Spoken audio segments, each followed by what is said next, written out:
Using the AI Studio helps you easily automate your lead management. Now you can connect your workflows to smooth out your follow ups by using this new trigger, helping you send notifications, emails, or create opportunities, and more. Let's learn how to use it. Navigate to the AI Studio tab and enter the prompt Retrigger Form Integration. Connect the form to CRM tracking. Publish the project by clicking the button in the top right corner. In your workflow, add the trigger AI Studio Form Submitted. This feature will help you automate any necessary action when a form is submitted, with an advanced filtering option to limit the triggering to specific projects and support for external tracking.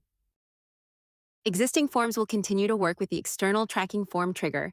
No need to update them if you want to keep using that trigger.